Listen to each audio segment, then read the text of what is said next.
everyone, today I'm going to show you the tips and tricks for your amigurumi projects.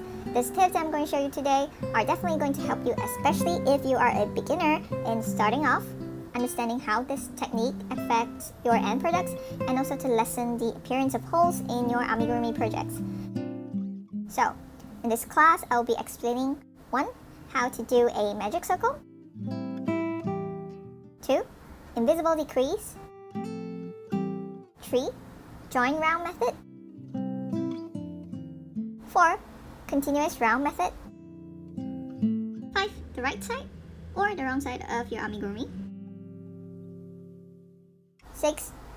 How to do the ultimate finish, and finally, tips for joining amigurumi parts. So let's start.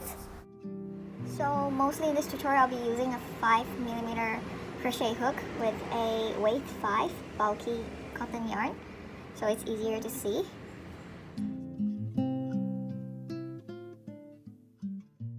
Before I start showing you how to do the magic ring method, I'll show you the normal method first.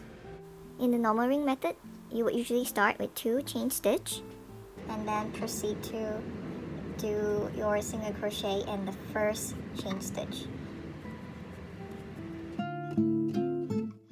I've created 2 rows with the normal loop method. As you can see, it has a big hole in the middle and I can't close it unless I use a sewing needle to sew up the center. I do not like this method, so I'll be using the magic ring method, which I'll show you. You'll start with looping twice around your finger and then put your crochet hook into 2 of the yarn strand and then pull the feeding yarn through and then pull again the yarn, and then you'll get a loop which you can close later on. I'll stitch 6 single crochet in this loop and show you in a while. 6 single stitches, and this is how it looks before I close the loop. This is how you close the loop. Remember, there's 2 strands of our loop here, and then we pull this end of the strand and see which one get pulls in first, and then you locate that moving strand, then pull it to tighten the other loop.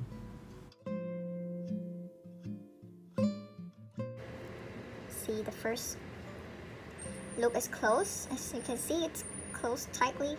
You can pull tightly to make it close tighter, of course, and then you can pull the end to make the other loop disappear.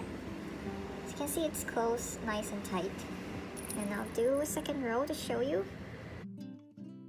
As you can see here, I already created 2 rounds. It's nice and tight. The hole is not as visible as the normal way of making a loop, so I definitely would say this is a very nice technique and simple one that you can use for all your amigurumi projects. In the join round method, instead of just normal single crochet for a new round, you just need to add a chain stitch in the beginning of every new round, and also to end your round you need to do a slip stitch. I'll show you here with a new magic ring that I did. So to begin, you would need to create a chain stitch first,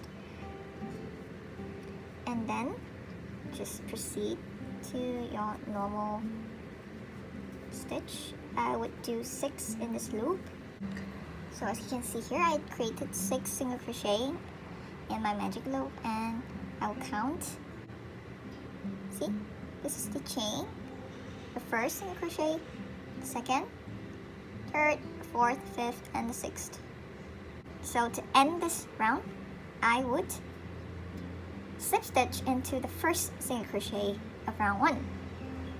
You can actually also slip stitch into the chain stitch, but you know what, that's for another topic. Today we'll just do slip stitch into the first single crochet. Okay, this is the end of round 1. So to begin round 2, you need to do a chain stitch. We did our chain stitch, and next we would do our first single crochet for the next round, which we are going to do this in the same stitch that we chain stitched. Do you get what I mean? I mean in the same stitch that we are doing right now. So this was the first stitch of round 1. We would again do the first stitch of round 2 above the same stitch. As you can see, I have increased for all 6 stitches, so I have 12 stitches in my row 2. And you can see here, this is the chain stitch for round 2. So we are going to slip stitch in the first single crochet of our second round. So we do this for every round. To end the round, you would need to slip stitch in the first single crochet of your work. Yeah, and then to begin the next round, again do a chain stitch and proceed to do the next round. Okay, I did 4 rounds with the join round method. As you can see, you see a kind of ladder here in the end of the rounds, and this is the first stitch of each round. I've used gray yarn to show you how it looks like. Section, I'll be introducing the continuous round join method, which is basically just you don't do anything special, you just single crochet the beginning of all rows the same way as how you just crochet normally. As you can see here, I'm using a gray stitch to show this is my first stitch of my round. I'll crochet a few more rounds to show you how the first stitch of each round looks like in a continuous round method. As you can see here, I've already crocheted 4 new rows. You will see that the first round is not a straight line, instead it slants towards to the right. So it doesn't actually make any difference if you're just making a shape with one color. However, if you would like to make a pot with color changes of a certain shape, then it would be better to do that with the join round method.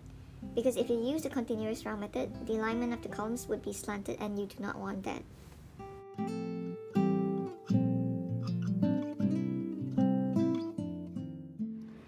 If you see here, this is the continuous round method. You will see it's a bit slanting, but if you see the join round method, it's more straight. You cannot see much difference in my example because it's quite a small piece. But if you're doing a bigger piece, then the difference will be very obvious. An example, this is the example amigurumi that I'm doing right now. I'm using the join round method. This is the letter of the join round method. I would usually just put them at the back of the amigurumi so that it's not that obvious. And then this is the color changes that I've did. And you can see I could achieve a more normal shape look with this method. And yeah, it looks nicer to use the join round method if you're doing a lot of color changing in your piece. So that's that. If you're using the continuous round, it would look more slanted. So remember, join round method, color changes better, it's more straight. Continuous round, not that good, it's more slanted. And yeah. In this section, I'll be explaining the right and wrong side of your crochet work. So the right side is the side that is facing you when you're doing a crochet project.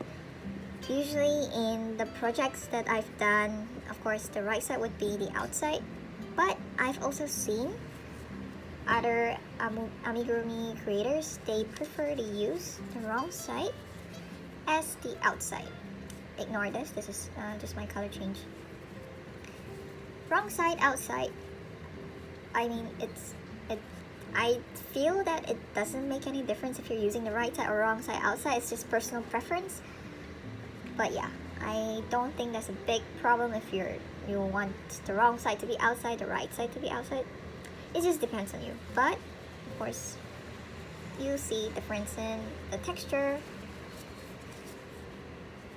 And for me, I feel it's easier for me to use the right side as the outside because of this. If you're changing colors, it would look very messy out here. And see, it's more clean here, as you can see. But yeah, that's basically the difference between the right side and wrong side. In this section, I'll be showing the normal decrease first. For a normal decrease, you would just go through the first single crochet and pull the yarn out, and go to the second next single crochet and pull the yarn out, and pull new yarn through all 3 loops, and this gives you the normal decrease method. I do not like this technique because it gives holes appearance in my amigurumi project. So I'll be finishing this with more normal decrease method and stuff it with some fiber to show you how the whole appearance will look like. Right, here is the end product. I've closed the hole. As you can see, it's very obvious right now. There's a hole in it and you can see the inside, which you do not want in your amigurumi because it doesn't look that nice, I would think. So a better solution for this is to use the invisible decrease method, which I will show you next. So I would like to decrease this to single crochet. So first thing I do is I go through the front loop of the next single crochet stitch, and then without pulling any yarn in, I go through the second single crochet front loop also, and then I pull a new yarn in through 2 of the loops, and then again pull yarn in, and this is my invisible decrease stitch. So I've used the invisible decrease method for this ball, and for this one I've used the normal decrease method. As you can see, a big difference. The normal one, you can see holes and the fiber is poking through, so it's not very nice. In the invisible method, you can see it's more closed up. So yeah, this is how you do the invisible decrease stitch. I would recommend you to use this decrease method for all your projects so that there's no holes in your project that you don't want. Because as you can see here, the fiber it just shows out, which is not very nice. So as you can see here, I have my last round with 6 stitches in my amigurumi shape. I will show you how I normally just pull out the last yarn string of the last crochet stitch.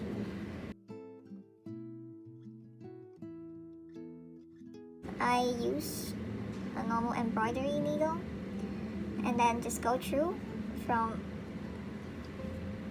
you start by poking in the shape and go through out on the first single crochet of your last round,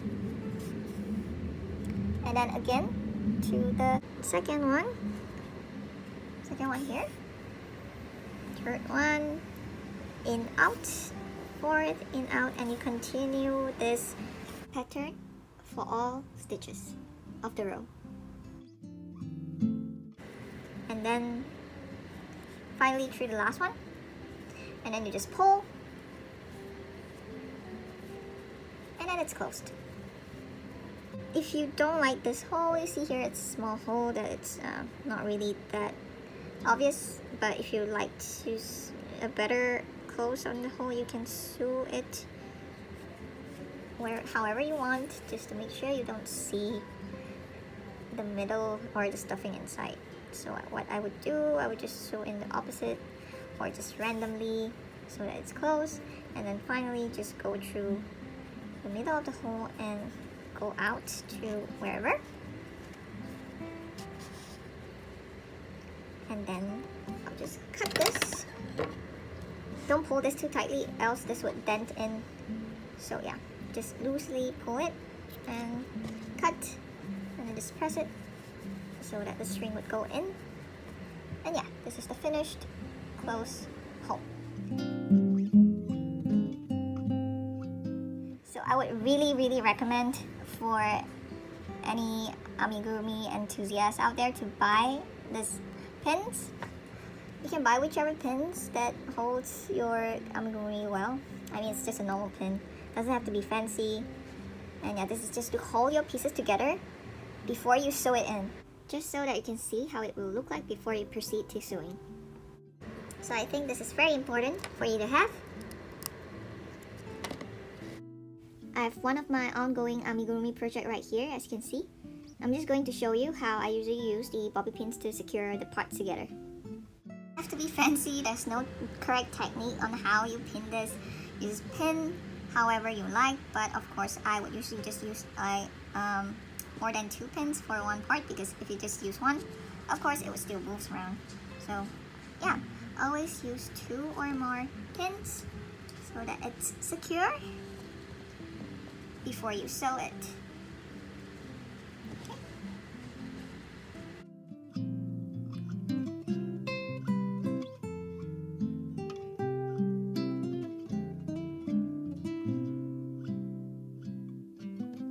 You can see here I just pin 3 parts just to show you how I usually use. As you can see, I just randomly pin this together. It's very wonky, so luckily we have these pins to show us how we would like to sew it in place, so I can actually change this before I actually make a permanent change to this amigurumi. So that is it for this video. Please give a like if you find this info helpful, and also leave a comment and tell me what topic you would like me to show next. Hope to see you next time. Bye!